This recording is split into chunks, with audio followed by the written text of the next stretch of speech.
Mustafa Khamenei का दो टूक जवाब। पहली बार सीज फायर के बाद में पहली बार मुस्तफा खामनेई उनकी प्रतिक्रिया निकल करके सामने आई है और उन्होंने जो कुछ कहा है अरब देशों के लिए बिल्कुल साफ संदेश है। ईरान किसी कीमत पर झुकेगा नहीं, बिल्कुल साफ साफ इनकार कर दिया है। और वहीं इजराइल के प्रधानमंत्री बेंजामिन नेतन्याहू, उनको लेकर के अब्बास अरागची की तरफ से बिल्कुल साफ कर दिया गया है कि इस शख्स का जेल जाना तय है। हालांकि मुझे लगता नहीं है बताने की जरूरत है कि क्या क्या जुर्म है नेतन्याहू के, लेकिन जिस तरीके से उन्होंने इस युद्ध के अंदर जो जो कहर ढाया है, आम लोगों पर, बच्चों पर जिस तरीके से कहर बरपाया है, सजा तो वैसे नेतन्याहू को बहुत बड़ी मिलनी चाहिए और इनके पुराने पाप वो भी कम नहीं हैं। लेकिन सवाल इस बात का है कि वो जो आपने धुरंधर फिल्म देखी होगी और उस धुरंधर फिल्म में एक जमाली कहते हैं बच्चा है तू मेरा, वैसे ही डोनाल्ड ट्रंप जब तक ये कहते रहेंगे कि बच्चा है तू मेरा, तब तक नेतन्याहू को जेल भला पहुंचाने वाला कौन है। और यही जमाली चचा का एक तरीके से आप यूं कहिए कि फायदा उठा रहे हैं नेतन्याहू। उनको लगता है कि जब तक जमाली चचा बैठे हुए वहां पर तब तक कुछ नहीं होने वाला है। अब ऐसे में जमाली चचा कौन है या क्या है आप बेहतर जानते होंगे, मैं आप पर छोड़ देता हूं। खैर, खबर मैं आपको बताता हूं। खामेनेई साहब का, ईरान के सुप्रीम लीडर का, उनका एक बयान निकल करके सामने आया है और यह बयान बहुत अहम हो जाता है जब पाकिस्तान के अंदर शांति वार्ता होने जा रही है, पाकिस्तान के अंदर जब बातचीत यानी मीटिंग होने जा रही है। हालांकि उसको लेकर के अभी क्लैरिटी नहीं है कि ईरान का क्या पक्ष होगा, लेकिन कहीं ना कहीं एक मैसेज जो उनकी तरफ से आया है वो मैसेज बहुत कुछ कहता है। उस पर बात करते हैं और उसके बाद में अब्बास अरागची वो क्यों कह रहे हैं कि नेतन्याहू की गिरफ्तारी तय है, उनको जेल तो जाना ही जाना होगा। सबसे पहले आप अपनी स्क्रीन पर देखिए, हम अभी भी आपसे, अपने दक्षिणी पड़ोसियों से सही जवाब का इंतजार कर रहे हैं ताकि हम आपके साथ भाईचारा और अच्छे संबंध दिखा सकें। लेकिन यह तब तक संभव नहीं होगा जब तक आप उन घमंडी ताकतों का साथ नहीं छोड़ देते जो हर मौके पर आपको नीचा दिखाने और फायदा उठाने की कोशिश करते हैं। यह मुस्तफा खामनेई की तरफ से कहा जा रहा है, अरब देशों को मैसेज दिया जा रहा है कि भैया संभल जाइए, हम अभी भी भाईचारा निभाने के लिए तैयार हैं, लेकिन यह तभी संभव है जब आप उन घमंडी शैतानी ताकतों का साथ आप छोड़ेंगे, यह तभी संभव है। यह मुस्तफा खामनेई की तरफ से कहा जा रहा है। आप याद करिए, मुस्तफा खामनेई जब युद्ध के बीच में जब पहली बार उनका पहला देश के नाम संबोधन हुआ था, उसमें भी उन्होंने साफ कहा था कि इस युद्ध में हम कई बड़े सरप्राइज देंगे, हमारे साथ में कई साथी साथ में आएंगे इस युद्ध के दौरान। और जिस तरीके से उन्होंने पर्दे के पीछे रह करके पूरा खेल पलटा, पूरी दुनिया जो है वो मुस्तफा खामनेई को लेकर के एक तरीके से आप यूं कहिए कि कायल हो गई है।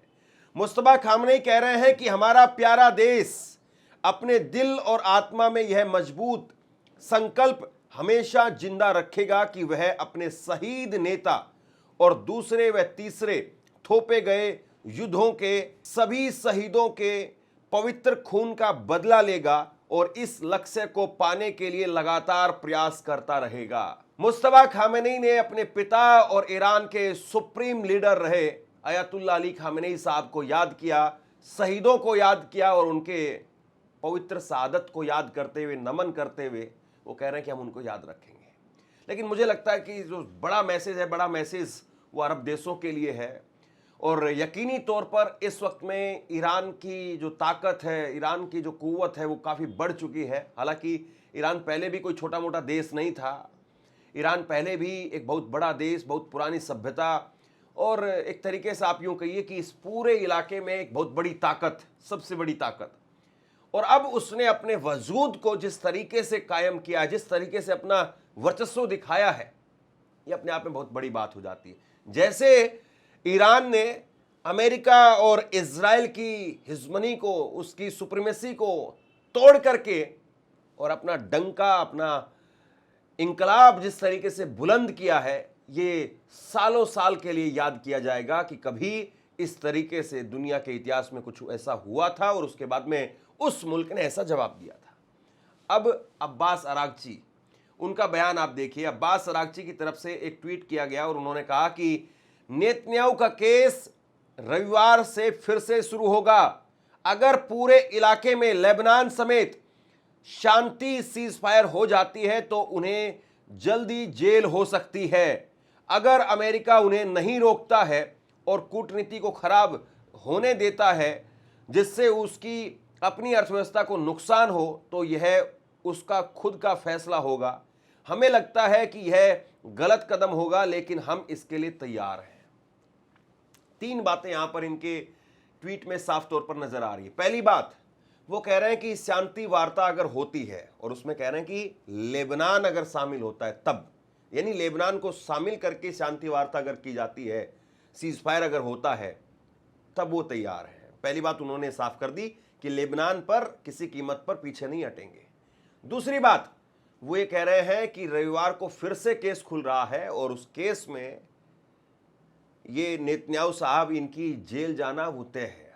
और तीसरी बात, वो कह रहे हैं कि अगर डोनाल्ड ट्रंप, जमाली चचा, अगर वो चाहेंगे तो हो जाएगा और अगर वो नहीं चाहेंगे और उनको अपनी देश की अर्थव्यवस्था को अगर खराब करना है तो इसके लिए हम जिम्मेदार नहीं हैं लेकिन हम पूरी तरह से तैयार हैं। यानी ऐसा लगता है कि ये देश, ये मुल्क ऐसा है ही नहीं, इसके जो इस वक्त में भाव है, इस वक्त में जो इसके अंदाज है वो ऐसे है ही नहीं कि 40 दिनों की एक लंबी जंग से निकल करके आया हुआ देश है। याद करिए, महाभारत का युद्ध 18 दिनों का युद्ध था। दुनिया भर के अंदर वैसे तो जो सालों साल लड़ाइयां चलती रहती हैं, अब रूस और यूक्रेन का युद्ध देखिए, और उस वक्त में ईरान और इजराइल ने भी, माफ कीजिए, ईरान और इराक, वहां पर भी 8 साल का युद्ध चला। अमेरिका और वियतनाम में 19 साल तक युद्ध चला। लेकिन आज का जो युद्ध है और जिस तरीके से फुल फ्लैश वॉर हुई है ईरान के साथ में इजराइल, अमेरिका और ये बाकी के अरब देशों की, तो ये आसान नहीं था साहब। मतलब रोजाना लोग मारे जा रहे थे, रोजाना हजारों करोड़ रुपए का नुकसान हो रहा था। उस 40 दिनों के एक लंबे युद्ध के बाद में भी ये देश ऐसा दिखाई नहीं दे रहा है कि कहीं से ये थका हुआ हो, टूटा हुआ हो। और होर्मुज को लेकर के अभी भी बिल्कुल साफ स्टैंड है कि होर्मुज को हम किसी कीमत पर नहीं जाने देंगे। अपने सहयोगियों को किसी भी कीमत पर उनको छोड़ने के लिए तैयार नहीं है। ये 2-3 मैसेज बिल्कुल साफ है। और इसके बाद में एक खबर आप देखिए, फॉक्स न्यूज पर एक बहुत बड़ी खबर इस वक्त में लगी है जिसमें अमेरिका के डेमोक्रेट नेता, उन्होंने कहा है कि डोनाल्ड ट्रंप ने अमेरिका को, नाटो गठबंधन को और पूरी दुनिया के आजाद देशों को निराश किया है। हाउस के डेमोक्रेट नेता हाकिम जेफरीज ने ट्रंप की विदेश नीति की कड़ी आलोचना की है और उन्होंने न्यूयॉर्क के अन्य डेमोक्रेटिक नेताओं के साथ मिलकर के एक योजना पर चर्चा की जिससे संसद में वोट कराया जा सके ताकि ईरान के मामले में ट्रंप के युद्ध संबंधी फैसलों को सीमित किया जा सके। कुल मिलाकर के अमेरिका के अंदर इस वक्त में जो विपक्षी नेता है वो खुल करके कह रहे हैं कि डोनाल्ड ट्रंप एक ऐसे शख्स के तौर पर उभर करके सामने आए हैं जिससे कोई खुश नहीं है।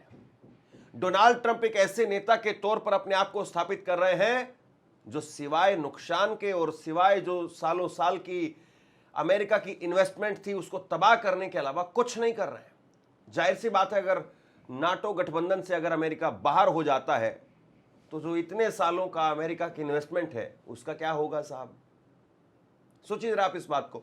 और 30 सालों की 40 सालों की जो इन्वेस्टमेंट थी अरब देशों के अंदर, उसको भी आपने जो है वो तबाह करवा दिया पिछले 40 दिनों में। हजारों करोड़ रुपए का नुकसान आपने इन अरब देशों में अमेरिकी एयरबेस को वहां पर पहुंचाया। अमेरिका की जो वैल्यू थी उसको आपने खत्म करवा दिया। आपकी रेटिंग तो माइनस में जा चुकी है और ये पूरी दुनिया जो है वो देख रही है। और अमेरिका वो चुप रहने वाला, खामोश रहने वाला कि भैया ठीक है अभी युद्ध चल रहा है, कोई कुछ नहीं बोलेगा। वहां पर पत्रकार भी बोलते हैं, विपक्ष के नेता भी बोलते हैं और ऐसा नहीं होता है कि वहां पर उठा करके बंद कर दिया जाए और उनकी वीडियोज हटवा दी जाए, उनके अकाउंट बंद करवा दिए जाए, उनको देशद्रोही गद्दार साबित कर दिया जाए या फिर ईरान का एजेंट घोषित कर दिया जाए। ऐसा नहीं होता है। या नाटो का एजेंट घोषित कर दिया जाए, ऐसा नहीं होता। और यही डेमोक्रेटिक कंट्री की एक जो है पहचान है कि आप अपने खिलाफ आलोचना सुन सकें। आपने अगर कुछ गलत किया है तो आपको सुनने का मादा भी रखना चाहिए। लेकिन आप जानते हैं मैं किसकी बात नहीं करना चाहता हूं, क्योंकि मामला बड़ा है और ऐसे में थोड़ी सी कुछ बड़ी बातें जो की जानी चाहिए। एक तस्वीर मैं आपको दिखाता हूं, ये तस्वीर आप देखिए। ये साहब लंदन है, लंदन, और लंदन की सड़कें हैं ये, और लंदन की सड़कों पर अयातुल्ला अली खामेनेई साहब वो नजर आ रहे हैं, उनके पोस्टर नजर आ रहे हैं। और अयातुल्ला अली खामेनेई के समर्थक, वो ईरान के समर्थक अमेरिका और इजराइल के खिलाफ सड़कों पर उतर करके नारेबाजी करते हुए नजर आ रहे हैं। लंदन में कुछ लोग सड़क पर उतर करके प्रदर्शन कर रहे हैं ताकि अमेरिका और इजराइल ने जिस तरीके से इस युद्ध में गलत व्यवहार किया है उसकी आलोचना की जा सके, पूरी दुनिया को बताया जा सके और लंदन में लोगों को बताया जा सके कि इजराइल और अमेरिका मिल करके कैसे मासूम निहत्थे लोगों के ऊपर बम बरसा रहे हैं, उनको निस्ते नाबूद कर रहे हैं। जबरन एक युद्ध को उन्होंने शुरू कर दिया है।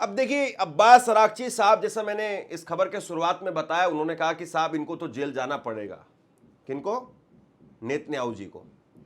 लेकिन फिर वही बात आ जाती है कि किस आरोप में जेल जाना पड़ेगा, या फिर अब्बास अरागची जो है वो केवल ख्याली पुलाव जो पका रहे हैं। देखिए कोई भी अगर दूसरा मुल्क होता, और ख़ास तौर पर अगर अमेरिका के साथ में जिसकी पटती नहीं, निश्चित तौर पर नेतन्याहू ने जो काम किया है उस काम के लिए उनको जेल होती।